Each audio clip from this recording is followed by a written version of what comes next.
इस वीडियो में आप ऐसे अमेजिंग फैक्ट्स जानोगे कि आपका होश उड़ जाएगा। तो शुरू करते हैं रैंडम फैक्ट्स की बारिश को। इस वीडियो को पूरा जरूर देखना, मजा आ जाएगा। बोलिनाओ स्कल एक ऐसा आर्टिफैक्ट है, एक एंशिएंट सा एक स्कल है जो कि पाया गया है। साइंटिस्ट को एक ऐसा हड्डी का सेट मिला जिसमें ऐसे टाइप के गोल्ड के डेंटल डेकोरेशंस थे जिसमें मछली ऐसा कुछ था, और ये ऐसा डिस्कवरी में one of its own kind माना जाता है जिसमें ऐसा कुछ मिला साइंटिस्ट्स को। और ये उस चीज को डिबेट करता है कि पहले के लोग कितने इंटेलिजेंट थे और कितना पता था उनको, कितना नॉलेज था इस वर्ल्ड के बारे में। और जिस तरह हम लोग डेंटल क्लिनिक और जो नकली पैर लगाने ये सब देखते हैं वो सब पहले भी होता था, एंड कई आर्टिफैक्ट्स एंड डिस्कवरीज में इसका पता चला है। आर्नोल्ड श्वार्ज़नेगर जो कि मूवी में रोल किए थे टर्मिनेटर 2, उसमें वो सिर्फ 700 वर्ड बोले थे पूरे मूवी में, सिर्फ 700 वर्ड पूरे फुल मूवी में, और इसके लिए उन्हें $15 मिलियन मिले थे सिर्फ इतना ही एक्टिंग के लिए, सिर्फ कुछ वर्ड्स के लिए। और इसका अगर कैलकुलेशन करें हम लोग, अगर वर्ड्स को पैसे से डिवाइड करें तो आता है 21,429, मतलब इतना डॉलर, मतलब कि करीब 15 लाख रुपए हर एक वर्ड के लिए उनको मिले हैं उस मूवी में। मतलब सोचो कि उनका वैल्यू कितना है, उनका जो पूरा वैल्यू है मूवी में, उस कैरेक्टर का वैल्यू कितना है कि एक वर्ड बोलने के लिए 15 लाख रुपए मिले, और सब मिला के तो 100 करोड़ रुपए मिले उनको। सिर्फ 700 वर्ड मूवी में था और सिर्फ 700 वर्ड की शूटिंग के लिए 100 करोड़ रुपए मिले। बाप रे। आपको पता है नेचर में से कई स्नेक्स है जिनके बारे में हमको और साइंटिस्ट लोग को पता ही नहीं है, और बहुत कम लोगों को इनके बारे में पता होता है, और कुछ ही लोग इन्हें देखे होते हैं। जैसे सैन फ्रांसिस्को में गार्टर स्नेक एक आता है और उसको the most beautiful snake in the world कहा जाता है, और वो कुछ ऐसा दिखता है जैसे कि आप अपने स्क्रीन पे देख पा रहे हो। मल्टीपल कलर्स के साथ साथ इतने ब्यूटीफुल डिजाइन, ये स्नेक जो है ये पूरे वर्ल्ड में सबसे मोस्ट अमेजिंग स्नेक्स में से एक है। और ऐसे कई स्नेक्स है जो कि शायद हम कभी देखे भी नहीं है, और वो ऐसे रिमोट आइलैंड में रहते होंगे मे बी, जहाँ पे कोई भी नहीं जाता होगा। और हम अक्सर उन प्रजातियों के बारे में बात करते हैं जो कि बहुत रेयरली दिखते हैं इंसान को, बट वो होते हैं। और न जाने स्नेक्स में ऐसे कितने प्रजाति होंगे, सांपों के इतने प्रजाति जिन्हें इंसान कभी भी नहीं देखा होगा, ना कभी देख पाएगा, बट वो होते काफी अमेजिंग है। जियो का जो लोगो है, अगर आप उसको ऐसा उल्टा करोगे तो ऑयल लिखा रहेगा, ठीक है। तो ये जो ऑयल है ये इसलिए आपको दिखता है, ऐसा लोग मानते हैं, मतलब कंपनी तो कभी बोली नहीं है, बट ऐसा लोग मानते हैं कि जो ऑयल लिखा हुआ है ये दिखाता है कि जियो किस तरह रिलायंस पेट्रोलियम में जो है पेट्रोल की दुनिया से टेलीकॉम की दुनिया में कैसे ट्रांसफॉर्म किया है, इस चीज को डिपिक्ट करता है। और हम अगर इसको मिरर करेंगे तो हमें ये ऐसा दिखेगा, जियो का ऑयल ये इस कंपनी के जर्नी को दिखाता है कि कैसे वो पेट्रोलियम की दुनिया से टेलीकॉम की दुनिया का राजा बन गया और हर इंडस्ट्री में राज कर रहा है। जैसे कि अभी आप देखना, कहीं भी आप हाईवे में ड्राइव करोगे या फिर कोई भी जगह पे जाओगे तो ड्राइवर आपको जरूर बोलेगा कि क्या यहाँ कहीं रिलायंस का पेट्रोल नहीं मिल रहा है। मतलब HP, इंडियन ऑयल ये छोड़ के लोग ज्यादा रिलायंस से पेट्रोल लेना पसंद करते हैं। रिलायंस पेट्रोलियम शुद्ध माना जाता है, और जितने भी कंपनीज है सबसे प्योर माना जाता है रिलायंस कंपनी के ऑयल को। तो ये इस चीज को दर्शाती है कि हर इंडस्ट्री में इस कंपनी ने कैसे अपना नाम बना लिया है। ये दुनिया के सबसे क्यूटेस्ट फैक्ट्स में से एक होगी। ये देखो लायन, और लायन जो है वो कैसे नाटक कर रहा है। और ये अक्सर पाया गया है नेचर में कि जब भी लायन का बच्चा लायन को ऐसे काटता है अपने दांतों से, तो लायन जो होता है वो नाटक करता है कि मुझे चोट लग गई। ये मतलब बहुत क्यूट सी चीज होती है जो नेचर में होती है। वो इस बाइट के नाटक से इनकरेज करते हैं अपने यंग को कि तुम चीजों को और एक्सप्लोर करो और काटना वगैरह सीखो, क्योंकि उनके सर्वाइवल के लिए जरूरी होता है। तो ये बहुत क्यूट सी चीज पाई जाती है नेचर में, जो कि बहुत अमेजिंग लगती है। देखो ये जो कोका कोला और पेप्सी दो कंपनीज है, इसके बारे में तो पूरे वर्ल्ड को पता है, और कोका कोला जो है ये वर्ल्ड के सबसे बड़े कंपनीज में से एक है। तो क्या हुआ था कि एक बार कोका कोला के एम्प्लॉय ने ही इसका जो सीक्रेट रेसिपी है वो लीक कर दिया था पेप्सी को, और कुछ पैसे देने का डिमांड कर रहा था। पेप्सी कंपनी को ये बोला था कि हम आपको कोला का सीक्रेट बताएंगे और आप हमें पैसा दे दो। तो फिर पता है पेप्सी ने क्या किया? ऑफ कोर्स पेप्सी एक कंपटीटर है कोला का, लेकिन वो मतलब फेयर मार्केट पे बिलीव करता है। तो ऐसा सीक्रेट्स लीक करना, उसके फॉर्मूला का यूज करना, ये थोड़ी सेंस बनाता है लॉन्ग टर्म में। अगर कोई अच्छा बिजनेस लॉन्ग टर्म के बारे में सोच रहा है तो क्या किया कि पेप्सी ने सीधा पुलिस को बता दिया कि ये ट्रेड सीक्रेट लीक कर रहा है, हमें बेचना चाह रहा है। और उस आदमी से ये बताया कि हाँ हम तो आपसे ले लेंगे, आप ठीक है आप हम दो यहाँ पे आके सीक्रेट रेसिपी। बट वो एक्चुअली में उस आदमी को कैच कर रहे थे और प्रूफ जमा कर रहे थे ताकि वो पुलिस के हवाले उसके लिए अरेस्ट वारंट ला सके। तो फिर ये देखो, मतलब ये दिखाता है कि मार्केट में इतने सारे कंपनीज है एंड एक दूसरे में जलते हैं, ये होता है, जरूर होता है। बट यहाँ जब ट्रेड सीक्रेट लीक करने की बात आती है, जो कि पूरे कंपनी का एसेंस होता है, तब दूसरे कंपनी ने भी यहाँ पे कितना मतलब एक फेयर शिप दिखाया कि हम कितना फेयर प्ले कर रहे हैं। एंड ये एक रियल घटना है, इसके बारे में कई आर्टिकल्स को अपने स्क्रीन पे देख सकते हो। आपको पता है कि OnePlus 8 Pro जो फोन है उसमें एक ऐसा रे विजन है, एक रे विजन फिल्टर है जिसके जरिए आप प्लास्टिक्स के अंदर देख पाओगे। मतलब कई ऐसे प्लास्टिक्स के बॉक्स होते हैं जो थोड़े धुंधले होते हैं और हमें दिखते नहीं कि अंदर क्या है, बट इस लाइट से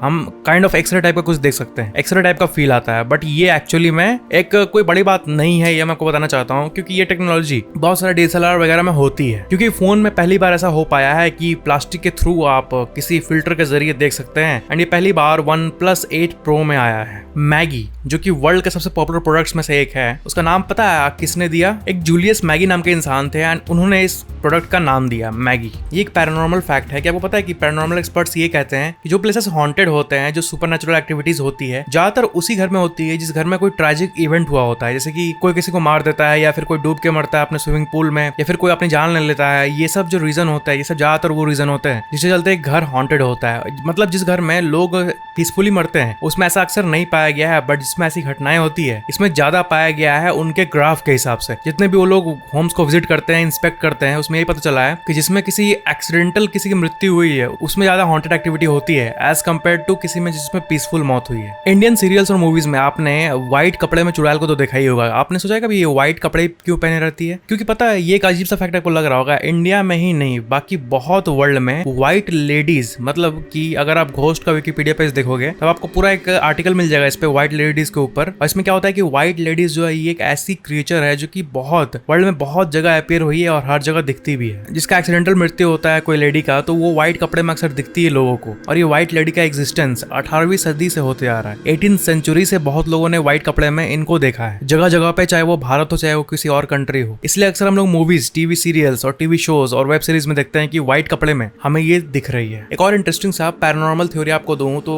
वो लोग ये मानते हैं कि एक घोस्ट तब तक जिंदा रहता है इस वर्ल्ड में, अगर वो किसी ट्रेजिक इंसिडेंट से मरा है तो वो तब तक जिंदा रहेगा जब तक कोई उसको याद रखने वाला इस धरती पे होगा। मतलब अकॉर्डिंग टू पैरानॉर्मल इन्वेस्टिगेटर्स, अगर किसी का कोई रिलेटिव है और मान लो कि ऐसा रिलेटिव खत्म हो जाता है, उसके बारे में कोई याद नहीं रखता है, तो कॉन्शियसनेस में एक ऐसी चीज होती है इस वर्ल्ड के कॉन्शियसनेस में जिसके चलते उसका एग्जिस्टेंस खत्म हो जाता है। मतलब जब तक उसको याद रखने वाला होगा, जितना कोई याद करेगा, जितना कोई उसको फील करेगा, जितने उसकी मेमोरीज को स्ट्रॉन्ग करेगा, उतना उसका एग्जिस्टेंस बढ़ता जाएगा अगर कोई ट्रेजिक मौत से मरा है तो। और जब कोई नहीं होगा उसको उतना याद करने वाला, तब उसका घोस्ट काइंड ऑफ शांत हो जाता है। ऐसा मतलब एक थ्योरी है, इसको मानना या नहीं मानना आपके ऊपर है, बट ये प्रेजेंट करते हैं पैरानॉर्मल इन्वेस्टिगेटर्स। क्या को पता है कि हम इतनी घोस्ट की बातें करते हैं, बट ऐसा क्यों है कि आज तक कोई प्रूफ नहीं मिला है घोस्ट का? मतलब साइंटिफिकली ऐसा कोई एविडेंस नहीं मिला जिससे हम कंफर्म कर सके कि हाँ ऐसा कोई एंटिटी है जो कि मरने के बाद भी कम्युनिकेट कर सकता है और इसको कोई एकदम लाइव प्रूफ हो, कोई वीडियो हो, एकदम ऐसा वीडियो इस पे सब कोई माने और जो एकदम ऑफिशियली एक ठप्पा गवर्नमेंट ने मार दिया हो जिसमें ऐसा कह सके हम कि हाँ वो रियल में घोस्ट का पिक या फिर घोस्ट का आवाज है। क्योंकि ज्यादातर ऐसा होता है कि प्राइवेट पैरानॉर्मल इन्वेस्टिगेटर्स इनको रिकॉर्ड करते हैं। एंड ऐसा आपने कभी सुना है कि गवर्नमेंट का पैरानॉर्मल इन्वेस्टिगेटर है? ऐसा नहीं होता है क्योंकि सरकार इन चीजों में नहीं मानती एंड इसलिए कोई कॉन्क्रीट एविडेंस आज तक नहीं बन पाया है कि हाँ ये होते या नहीं होते। कभी भी देखना आपको ऐसा न्यूज आती होगी कि इस इंसान के ब्रेन के राइट हेमिस्फीयर पे चोट लग गई थी और उसको ऐसा कुछ बीमारी हुआ और उसको अजीब अजीब चीजें दिखती थी। ऐसा हम लोग अक्सर सुनते हैं कि चोट लगने पे ऐसे ब्रेन दिखाता है या फिर पागल हो जाता है ब्रेन या फिर क्या क्या हो जाता है जिससे अजीब अजीब चीज दिखने लगती है, बहुत अजीब लाइट्स, बहुत अजीब चीजें दिखने लगती है। तो साइंस ये लॉजिक देती है कि जिनके ब्रेन में ऐसा कुछ होता है उन्हीं को ऐसा कोई क्रीचर दिखता है और जो नॉर्मल होते हैं उनको नहीं दिखता है। बट ऐसा हम अक्सर मतलब नेचुरली नहीं पाते हैं ऐसा कुछ होता है, क्योंकि ऐसे बहुत सारे लोग इस दुनिया में जो कि नॉर्मल है बट कभी ना कभी ऐसा कुछ देखने का दावा किए हैं। अगर आप गाँवों में चल जाओ, विलेजेस में जहाँ पे कम इलेक्ट्रिक इंटरफेरेंसेस हो, तो वहाँ पे आपको ऐसी कई कहानियां सुनने मिल जाती हैं। एंड पैरानॉर्मल इन्वेस्टिगेटर्स भी यही मानते हैं कि जहाँ पे कम इलेक्ट्रिकल इंटरफेरेंसेस हो, क्योंकि विलेज में कम होती है और शहर में ज्यादा होती है, जैसे कि शहर में ज्यादा टावर होना ये सब वो सब, तो इसलिए हमें गाँव में ये सब ज्यादा दिखते हैं, शहर में कम दिखते हैं। अजीब चीजों की बात करें तो पता है नॉर्मली ये नोटिस किया गया है कि जो लोग लकी चार्म या फिर किसी लकी ऑब्जेक्ट या फिर किसी लकीनेस चीज पे मानते हैं वो अक्सर लाइफ में बहुत ज्यादा मतलब अचीव करते हैं, क्योंकि वो लकीनेस पे मानते हैं। जैसे मान लो कोई इंसान किसी बैंड या फिर किसी पत्थर को रख लिया और ये मानने लगा कि हाँ ये बहुत मेरे लिए लकी है और मैं जो भी करूंगा अच्छे से जाएगा, तो ये जो पॉजिटिव थिंकिंग है ये उसको अचीव करने में काइंड ऑफ मदद करती है। एंड ऐसे पॉजिटिव माइंडसेट रखने वाले बहुत हद तक सफल होते हैं, भले वो ऑब्जेक्ट काम करे या ना करे ये बात की बात है, बट वो ऐसा पाया गया है कि ऐसा होता है उनके साथ, क्योंकि वो ऐसे ऑब्जेक्ट्स को रखते हैं और पॉजिटिव चीजों पर बिलीव करते हैं। इससे वो अपने अंदर बहुत हद तक कॉन्फिडेंस को डेवलप करते हैं। क्या आपको पता है कि जंगीज खान का टॉम कहाँ है? वो आज तक किसी को नहीं पता। जंगीज खान के बारे में पता ही होगा बट उनके टॉम को आज तक डिस्कवर नहीं किया गया, क्योंकि ये चीज को सीक्रेट रखना चाह रहा था उन्होंने, और जो भी उस टाइम लीक करना चाहता था उनके लोकेशन को, टॉम के लोकेशन को, उनको खत्म कर दिया जाता था। 1000 घोड़े और कई सैनिक मिलके सारे ट्रेसेस को मिटा दिए जो कि उनके टॉम के पास था, और आज तक नहीं पता पूरे वर्ल्ड में किसी को कि उनका टॉम है कहाँ। ऐसा पता नहीं उन्होंने क्यों किया बट ऐसा है जरूर। उनका कब्र आज तक नहीं मिला है जंगीज खान का।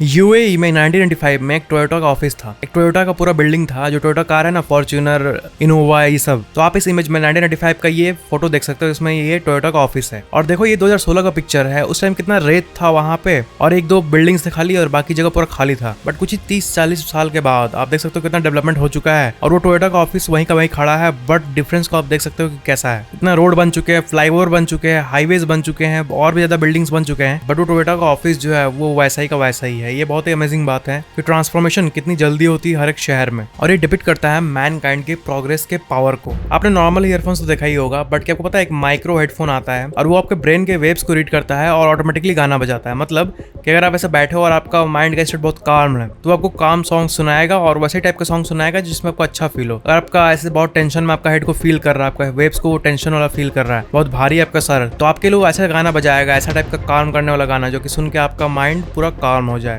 और अल्ट्रा डीप स्टेट में एकदम स्मॉल एकदम स्लो सॉन्ग्स बजाएगा ताकि आपका ब्रेन और अच्छे हो। मतलब ब्रेन के पैटर्न्स को पढ़ के ऐसे म्यूजिक बजाने वाला जो पहला हेडफोन है, पहला टाइप का जो हेडफोन है, उन्हें माइक्रो हेडफोन्स कहते हैं। और ये आपके ब्रेन वेव्स को स्कैन करके देन गानों को आपके मूड के हिसाब से प्ले करते हैं। That's really amazing. एक फैक्ट बताता हूँ आपको कि गाड़ी में दो तरह के लाइट होते हैं। पहला ये जो नॉर्मल ऊपर हेडलाइट होता है वो, और एक होता है high beam light. High beam जो होता है वो बहुत पावरफुल होता है और रात के वक्त अगर आप जंगल वंगल में जा रहे होता है वो यूज कर सकते हो आप। तो क्या है कि ये लॉ है कि आप हाईवेज, एक्सप्रेसवे पे या फिर किसी बड़े लोकेशन पे तो आप हाई बीम यूज कर सकते हो। यहाँ पे बहुत मेन रोड है वहाँ यूज कर सकते हो। बट शहर के अंदर, सिटी के बीच में जहाँ पे ट्रैफिक, घर, मार्केट सब होते हैं, वहाँ पे आपको हाई बीम अलाउड नहीं होता है, क्योंकि हाई बीम से लोगों का आंख में बहुत असर पड़ता है। इसको ऐसी जगह यूज करना चाहिए जहाँ पे उतने लोग ना हो, जैसे एक्सप्रेसवे, हाईवे, ये सब में। तो हाई बीम नॉर्मली इलीगल है, बट बहुत लोग चलाते हैं हाई बीम को ऐसे जैसे कि मतलब उन्हीं का मर्जी है कब चलाना कब नहीं चलाना, लॉ में पता ही नहीं है। तो बहुत लोग ऐसे हाई बीम का यूज करके चलते रहते हैं, तो इसके लिए फाइन होती है पैसों में। बट चाइना में एक नया तरीका निकाला गया है इनको पनिश करने का। जो लोग शहर में हाई बीम चला के ऑन कर रहे थे उनको गाड़ी रुकवाते हैं और गाड़ी का हाई बीम के सामने ही उनको कुर्सी पर बैठा देते हैं और बैठा के कुछ मिनट तक उनको बोलते हैं तुम इसको लाइट को देखते रहो। ये पनिशमेंट नया निकला है चाइनीज पुलिस का। ये इनके बारे में आप कई आर्टिकल्स भी देख सकते हो कि कैसे उनको नए तरीके से पनिश किया जा रहा है कि हाई बीम को बैठ के देखते रहो, यही तुम्हारा नया पनिशमेंट है, जो कि चाइना में पहली बार पूरे वर्ल्ड में किया जा रहा है। सेंटा क्रूज डे आइसोलेट, ये एक आप आइलैंड को देख सकते हो और इसे वर्ल्ड का सबसे डेंस आइलैंड माना जाता है। इसका जो मेजरमेंट है वो ओनली 0.12 किलोमीटर है, बट इसमें 1200 से भी ज्यादा लोग रहते हैं। मतलब इतना कम स्पेस और इतने ज्यादा लोग, और इसका नक्शा देख ही सकते हो कि एकदम कैसे घर भरा हुआ है और बगल में ही पूरा ओशन ही ओशन है। इसके बारे में आप कई आर्टिकल्स को देख सकते हो, इसमें इसको बताया गया है कि वर्ल्ड का सबसे मोस्ट